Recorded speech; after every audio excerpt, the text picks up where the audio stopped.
All right, Shalom Yasharala. Before we get started, we're going to give our praises, honor, and glory to Yahweh, Bahashem, Yahweh Shai, Bahashem, Rakah Kwadash, and double honors to the apostles, the bishops, and the elders of Great Millstone that teach and rule well. Peace and salutations to the hopeful elect. Back another video, another lesson. Lord's willing is edifying to you brothers and you few sincere sisters out there. All right, that's listening and learning. The title of this one's going to be called Lunar Eclipses in 2025, Signs in the Heavens. All right. And I saw the Elder Yashawamba's video earlier this morning. He did a video. Let me go to it if I can. So like I was looking at something. But yeah. Brendan Say 144. I'll just go to it. So his title was Signs in the Heavens, right? Total lunar eclipse coming on Passover. All right. And he went to the video. It was going to be a blood moon. A blood moon is going to take place on the Passover, which is March the 13th at sundown to the 14th at sundown. All right. And these are, as we know, these are signs in the heavens. Okay. This is the Lord showing us a sign, man. All right. That's Oh wait, before we go, I got an article myself or two. Let's go here.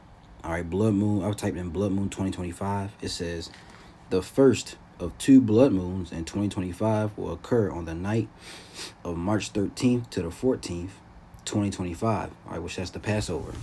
And I did a video a couple weeks ago, dealing with it was on End Time Headlines. It said like 3 blood moons gonna come this year, and my opinion was one will fall on the Passover. So, hey, through the Spirit, hey, if it's gonna happen. And that was the Spirit speaking. All right, Yahweh Shem Yahweh Shai says it will be visible from Earth in North and South America in the best positions to see it. All right, and it says what is a blood moon?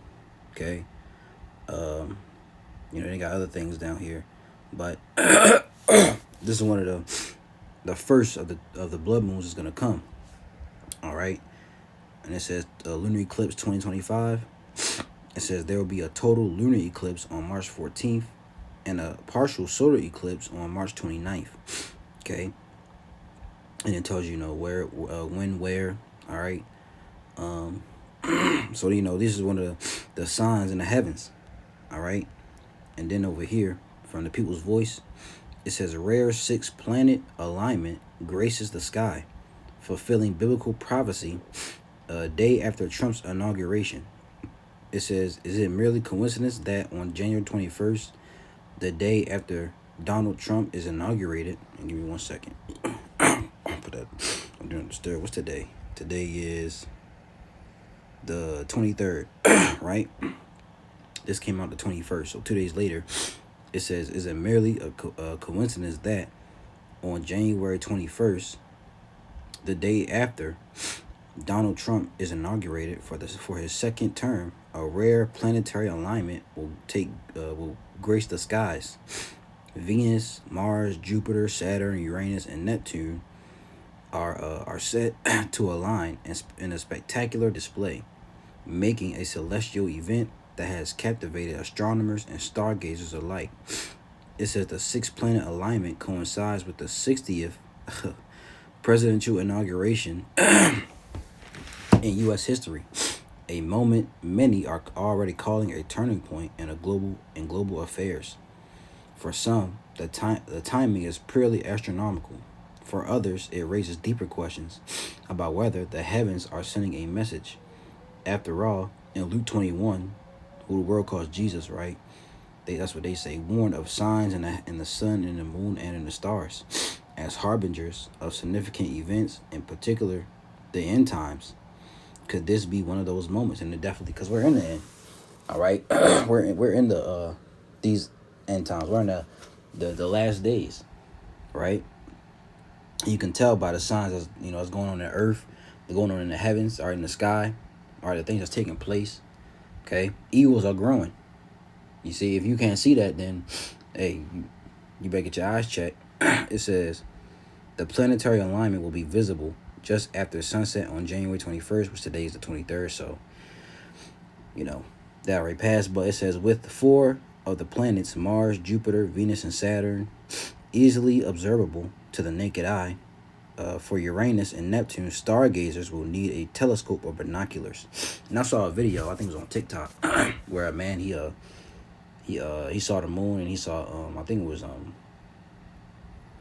was either Jupiter or Saturn. It was one of those. And these planets are named after Roman gods. If you didn't know that, okay, you can do that research on your own. But yeah, these planets that they name, these are named after Roman gods. Saturn, right? That's the god Saturn of Rome. Okay. You can go to Mars is the Roman god of war, right? These are named after Roman gods. This is what Esau named them. Okay. Now the Lord, he probably named them something different. We'll figure that out. We'll get that information when we get in the kingdom. But it says this alignment is part of a broader celestial display continuing through February, culminating in a rare planetary parade on February 28th, when Mercury will join the lineup, making all 7 planets visible from Earth. So it's going to be another one, a planetary parade on February 28th. So these are clear signs, man. All right. And I'll put the link in the description. You can go read the rest of it. Okay. Let's first start with this, Matthew 16:2. I'll start at 1. It says, the Pharisees also with the Sadducees came, and tempting desired him that he would show them a sign from heaven. He answered and said unto them, because they didn't believe that Yahushua was the son of the Most High. All right, and they didn't believe in the miracles, so they wanted to see for themselves. He answered and said unto them, when it is evening, ye say it will be fair weather, for the sky is red. And in the morning it will be foul weather today, for the sky is red and lowering. It says, O ye hypocrites, ye can discern the face of the sky, but can ye not discern the signs of the times? See, a wicked and adulterous generation seeketh after a sign, and there shall no sign be given unto it, but the sign of prophet Jonas. And he left them and departed. See, he said, let's read this in NLT. Okay. Starting at verse 1 again. It says, one day the Pharisees and Sadducees came to test Yahushua, demanding that he show them a miraculous sign from heaven to prove his authority. You see, they didn't believe, because they didn't think he had the authority, all right, to do what he was doing, right? Because they followed after during the time of Rome. So yeah, they followed after the Roman rulers, right? It says he replied, the sky. Salak, it says he replied, the saying, red sky at night means fair weather tomorrow. It says red sky in the morning means foul weather all day. You know how to interpret the weather signs in the sky, but you don't know how to interpret the signs of the times. See that? That's what we got to do. We got to discern the signs of the times, man. Are the times that we're living in, and we clearly see it. Today's the 23rd. We almost, a month in January, and we seeing a lot of things going on, right? Things happening in the heavens. Okay, we seeing the T attacks, mass shootings, right? It says only an evil, adulterous generation would demand a miraculous sign, but the only sign I will give them is the sign of the prophet Jonah. Then Yahushua left them and went away. Okay, so now let's get Joel 2:30.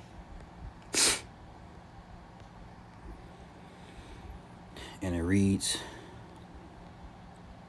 the day of the Lord, right? It says, I will show wonders in the heavens and in the earth, blood and fire and pillars of smoke. The sun shall be turned into darkness and the moon into blood before the great and terrible day of the Lord come. And the Lord's name is Yahweh. All right, and the son's name is Yahweh Shai. All right, so it says the sun shall be turned into darkness and the moon into blood before the great, and terrible day of the Lord come. See, so these are the signs that the Lord is showing that he's on the, he's making this, the kingdom of heaven is near, right? And it shall come to pass that whosoever shall call on the name of the Lord, because the name is important. All right, you got groups out here to tell you that the Most High's name is not important. All right, or they'll say many different names, like Yahweh and Yahuwah, Yah. All right, which they're off. Okay, the Lord and His only begotten Son has one name, one true name, and it's like I just said, Yahweh, why Yahweh Shai.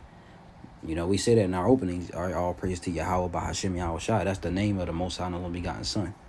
If they telling you anything else, don't listen to them, and you need to get away from them and find the true prophets that are here on the earth. Reading again, Joel 2 and 32, and it shall come to pass that whosoever shall call on the name of the Lord shall be delivered. For in Mount Zion and in Jerusalem shall be deliverance, as the Lord hath said, and in the remnant whom the Lord shall call. So it's going to be only a remnant that's going to be saved. All right. All Israel will not be saved on this side. So stop bringing up that second Exodus. Okay, because in the first Exodus, all the Israelites, they were saved out of Egypt. But on this side, on this go around, only only a remnant will be saved by the Lord when He returns. Okay, and we're seeing the signs in the heavens. That's six. You got 6 planets lining up. All right, you got blood moons coming, lunar eclipses, solar eclipses. Shooting stars and stuff like that, man. So these are signs in the heavens that the Lord has given us. That He's returning very, very soon. Let's get another one. Let's get Genesis 1 and 14, because these are made for, that's what the Lord created them for, signs and let's just read it. Genesis 1 and 14. It says when you read Genesis, all right, this word God in the Hebrew is Elohim. All right, it's not talking about the Most High. Now through the Most High Yahweh, all right, was Yahweh Shai and the angels making the stars and the earth, all right, the sun and the moon. All right, the Most High was like a construction site. You got the leader, and then you got the workers. Okay. Or I don't really know how construction works, but I know it's like a foreman. And then you have those who follow his. He gives the blueprint and they follow it. All right, and that was Yahweh Shai and the angels. The Lord had the blueprint. Yahweh Shai and the angels followed that blueprint. Okay, so Genesis 1 and 14, and the Elohim said, let there be lights in the firmament of the heaven to divide the day from the night, and let them be for signs, and for seasons, and for days, and for years, and let them be for lights in the firmament, all right, of the heaven, to give light upon the earth. And it was so.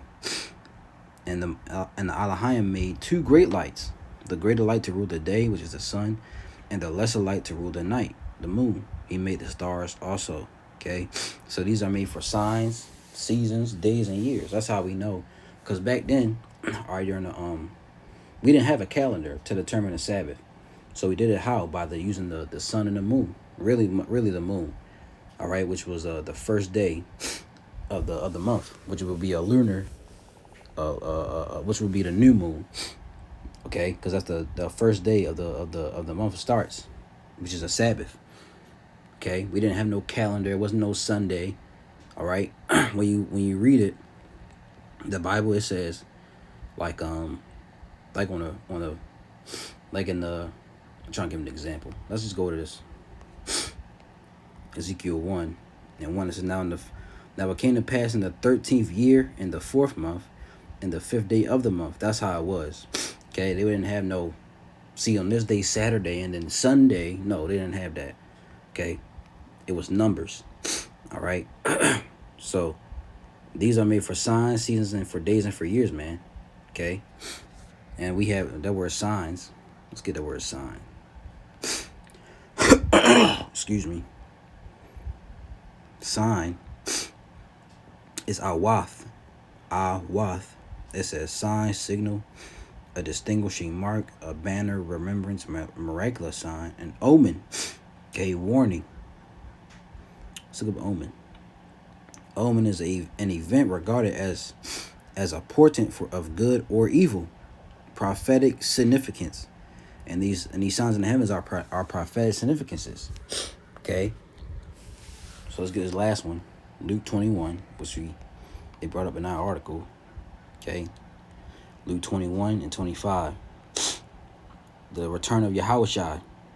And there shall be signs in the sun and in the moon and in the stars, and upon the earth distress of nations with perplexity, the sea and the waves roaring. All right, and as the elder Yashua brought out, we see that on earth right now. You got hurricanes, tornadoes, all right, winter storms, okay, earthquakes, floods, all types of stuff happening, man.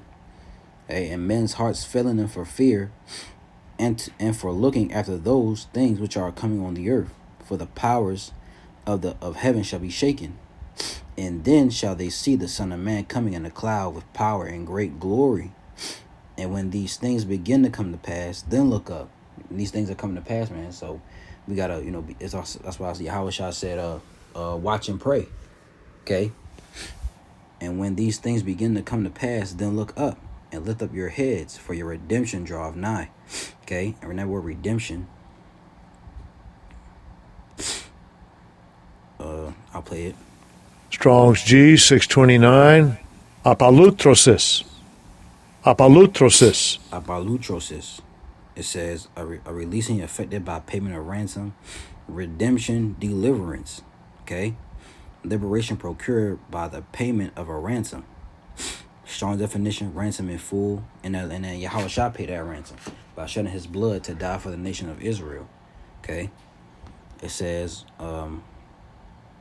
Christian salvation, which really the Christians are Israelites. Deliverance, redemption. So our deliverance is nigh, man. Okay, let's see what the NLT says for that. Come on, man. Yeah, it's a locket for the sniffling. All right, sinuses. It says, verse 25 NLT, and there shall be strange signs in the sun, moon, and stars. And here on earth the nations will be in turmoil, perplexed by the roaring seas and strange tides. People will be terrified at what they see coming upon the earth. And we see that, because the heathen, they're dismayed at this stuff, but we aren't. When we see chariots and solar eclipses, we don't get scared because we know what that is, man. But these other people, even, the regular Jake, they get scared at that stuff. They think it's aliens and, different things of that sort. For the powers in the heavens will be shaken. Then everyone will see the Son of Man coming on a cloud with power and great glory. So when all these things begin to happen, stand and look up, for your salvation is near. Okay? And then Paul say, let's get Romans 13 and 11, it says, and that knowing the time, that now it is high time to awake out of sleep, for now is our salvation nearer than when we believe. So the time is coming, man. All right? Our salvation is nearer than when we believe. Okay? And we see these signs, all right? The lunar eclipses, the blood moons, all of that happening. Okay? And the one's going to happen on a Passover. And that's a sign, man. And Lord willing, we're around to, to experience, to see that, if we can. It's of the Lord's will. So, Lord willing, this was edifying to you brothers and you sisters out there. Okay? We're going to continue to watch, continue to pray. All right? And Lord willing, we have the hope for elect. If we're of the elect, we'll make it out of here. We're going to give all praises, honor, and glory to Yahweh, Bahashem, Yahushai, Bahashem, Rakak Wadash, and double honors to the apostles, the bishops, and the elders of Great Millstone that teach and rule well. Peace and salutations to the hopeful elect. Lords, we was edified. Until next video, I'm going to say, Shalom.